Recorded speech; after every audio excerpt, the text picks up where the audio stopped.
Hola, hola, nuevamente hablando del deporte con el profesor Alexander. Hoy vamos a hablar acerca de materiales y recursos en la práctica deportiva y recreativa. Entonces tenemos un concepto.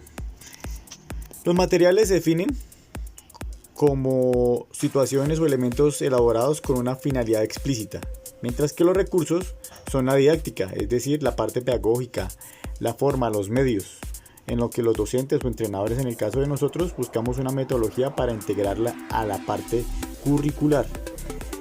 Entonces, dentro del concepto ya, aparte como significado, tenemos que en plural es el conjunto de bienes o riquezas o medios de subsistencia y el conjunto de elementos disponibles para resolver una necesidad. El primero es acerca de los materiales y el segundo es acerca de los recursos. Entonces tenemos aquí unas finalidades sobre estos elementos y recursos que necesitamos para nuestras clases, nuestras actividades, nuestros entrenamientos, nuestros eventos. Entonces, estos elementos son los materiales, obviamente los recursos, que son un medio entre la teoría impartida y la práctica deportiva. Motivan a los participantes a la hora de realizar las tareas, favorecer la comunicación y comprensión entre los participantes y son un elemento auxiliar eficaz que posibilita la autoinstrucción. Es decir, estos recursos que tenemos motivarían a las personas para que observen mucho mejor y tengan una motivación importante a la hora de realizar una tarea o una actividad. Esos materiales que son un poco más, como se dijera en el contexto normal, más llamativos. Ese contexto llamativo hace que las personas se motiven, que digamos en el trabajo con niños, los niños se motiven mucho más, las personas adultas se den cuenta de que están haciendo las cosas con mucho más esmero. Entonces esta es la finalidad de estos recursos y materiales.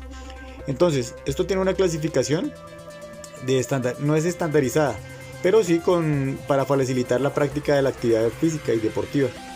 Dependiendo del uso que se le haga a las personas inicialmente, pueden utilizar el material estándar, que es algo lo más económico y sencillo para utilizar, o algo no tan convencional, que puede ser un poco más tecnológico. Además, también se pueden utilizar materiales alternativos.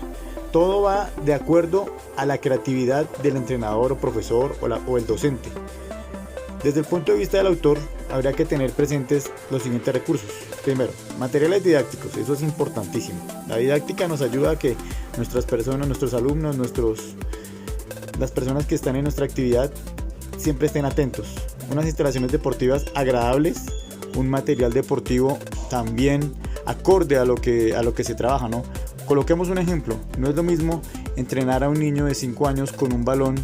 Los balones tienen una numeración, ¿no? Entonces viene del 5, que es el profesional, el 4, que es para jóvenes y edad preadolescente, el 3, que es para los niños de 10 años. Entonces no es lo mismo entrenar a un niño de 5 años con un balón número 5, que es el grande, porque la dimensión es un poco más amplia, que entrenarlo con un balón número 3, que está acorde a la dimensión longitudinal del cuerpo. Entonces, pues ese es un pequeño ejemplo de cómo el material deportivo puede aplicarse en esta clase de situaciones. Debe haber un equipamiento muy interesante para el alumnado, ya lo hemos visto en clases anteriores, donde hablábamos de la seguridad y los recursos de seguridad de las personas y los elementos que debe tener un atleta. El material de soporte, que es un plan B en caso de que, en caso que el plan A no funcione. Un material impreso, eso se hace para las planeaciones antes y durante el tiempo de entrenamiento con los alumnos. El material audiovisual, que es importantísimo a la hora de planes B, porque no siempre va a ser buen clima. Si estamos en un sitio cerrado, mucho mejor, pero si estamos en un espacio abierto puede pasar, y pues deberíamos de tener un plan B con un material audiovisual informático y un material complementario. El material complementario se puede conseguir de la forma más económica, creándolo claramente también. Instalaciones, empezamos con la parte número 1, instalaciones. Es una visión amplia que contempla las instalaciones propias de la práctica física y deportiva y el servicio que ellos pueden dotarnos. Aquí vemos en el fondo en la imagen pues un estadio este es el estadio de Techo en Bogotá, el cual tiene unas instalaciones bastante amplias. Este estadio fue adaptado porque anteriormente hace muchos años existía un hipódromo. Si se dan cuenta, las dos graderías están divididas. Hay 4 graderías justas. Tumbaron una, dejaron un parque ahí al lado, pero anteriormente era un hipódromo, lo adaptaron para campo de fútbol y lo adaptaron después como estadio, hasta hace pocos años. Entonces, dentro del servicio del equipamiento deportivo de una instalación, es importante tener claramente que sea acorde a lo que se requiere. Por decir algo, este estadio también tiene opción nocturna, ¿no? Para que lo tengamos presente. Es decir, es polifuncional. Aparte, pues es importante lo de los vestuarios, las duchas, enfermería, guardarropas. El principio de integración: la instalación no debe ser un anexo o contexto social, sino que debe escribirse como un elemento más. Es decir, no vamos a utilizar si vamos a hacer un campeonato de fútbol y nos van a prestar la cancha alterna, pues no sería lógico. La cancha alterna de pronto, o tal vez puede ser un poco más pequeña, entonces solicitamos lo que nos interesa para el fútbol, digamos que puede ser la cancha de fútbol del estadio. Digamos, en un campeonato de voleibol, no es lo mismo hacerlo al aire libre que hacerlo en un espacio cerrado. Son cosas que se van dando con la experiencia, ¿no? El principio de seguridad, que ya lo hemos visto en clases anteriores: prevenir, es importante prevenir riesgos de accidentes. El principio de la disponibilidad de los medios. Entonces es importante que la persona que disponga de estos elementos tenga un entorno físico adecuado y que las condiciones de aprendizaje de las personas a las que estamos enseñando o entrenando sea coherente. No que si vamos a enseñar dentro de un salón, coloquemos 40 personas en un salón que solo es para 20. Algo así. El principio de la adaptabilidad. Entonces eso equivale a las modificaciones que se pueden hacer durante el tiempo de trabajo que se hagan en un sitio X o Y. El principio de la polivalencia. Entonces nos permite tratar de tener dos espacios o dividir un espacio en 2 partes o 3 partes que se vuelva polifuncional. Entonces eso amplía las posibilidades de varias prácticas. La división. Entonces, ¿qué pasa?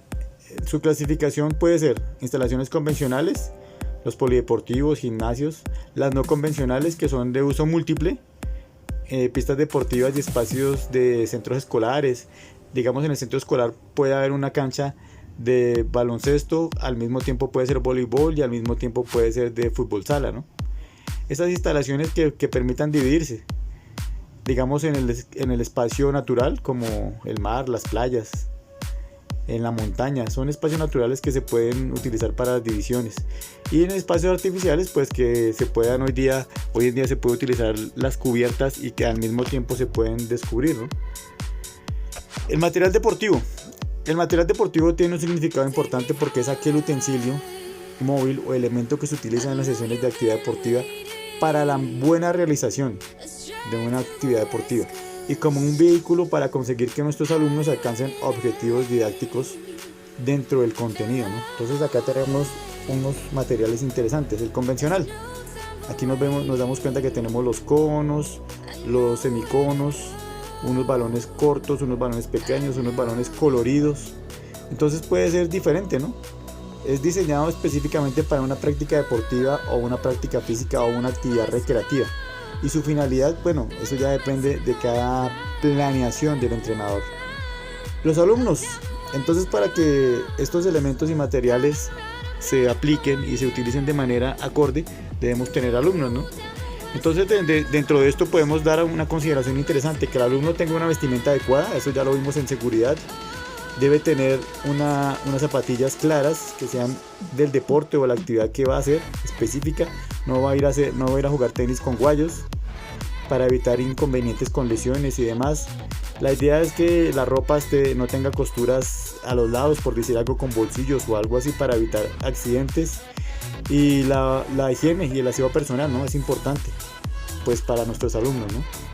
El material de soporte de los entrenadores o animadores de un evento. Entonces, documentos que archivan datos e informaciones. Entonces debemos tener un control de asistencia, una clase adecuada, planeada, un cuaderno de evaluación, unas escalas de clasificación, por decir algo, si vamos a calificar entonces de 1 a 10, de 1 a 5, o en positivo o negativo. También tenemos que tener documentos que transmiten información, digamos, para ver que los alumnos con un tiempo posterior al inicio de su trabajo hayan evolucionado o involucionado. Aparte, pues, tener informes acerca de lo que se ha evolucionado o involucionado a los padres, un informe médico. El informe médico por lo regular siempre viene con anterioridad, ¿no? El material impreso. Entonces esto generalmente está en textos y representaciones de texto. Usted también lo puede adaptar Si usted es una persona creativa, puede adaptarlo a la medida de su planeación y su entrenamiento, ¿no? Material audiovisual e informático.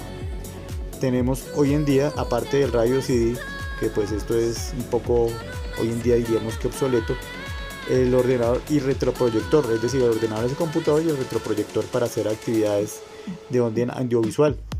Hoy en día las memorias también nos sirven, tenemos que tener un poco de ventaja sobre los programas de computador, como el PowerPoint, el Excel, el Word, las actuaciones de PDF, algunas más, ¿no? También tenemos que tener recursos musicales, es importante, recursos informáticos. Aparte de esto, hoy en día con el celular tenemos muchísimas aplicaciones que debemos poner en práctica para nuestro trabajo. Ya con el celular básicamente se hace todo el trabajo directamente. Un material complementario que está dentro de los contenidos que incluyen materiales y recursos que, no siendo propios del deporte, pueden utilizarse para una circunstancia diversa. Por decir algún ejemplo, estamos jugando béisbol, entonces vamos a utilizar pelotas de caucho. No solamente tiene que ser la pelota de yeso única e irrepetible, sino que podemos utilizar pelotas pequeñas de caucho que puedan saltar, que puedan ser agradables para agarrar. En fin, muchas utilidades tenemos ahí. Como conclusión tenemos que hay una multitud de materiales que se pueden utilizar en un evento recreativo o para la práctica de actividades físicas y deportivas, ¿no? Es conveniente que el profesorado, las personas que dirigimos o dirigen, tengan una medida de investigación sobre las distintas formas de entrenar, ¿no? Recuerden el ejemplo que les colocaba del balón del niño de 5 años que utilizaba el balón número 5 cuando para la edad de ellos es el número 3. Esto todo hay que utilizarlo para el aprovechamiento y que esos recursos disponibles se puedan utilizar de la mejor manera, ¿no? Para rentabilizar los ya existentes y buscar alternativas para los que carecen. Listo, muchachos, muchísimas gracias. Mi nombre es Alexander Lesmes. Esperemos la próxima entrega de Aprendiendo el Deporte con el profe Alex y Dios les cuide.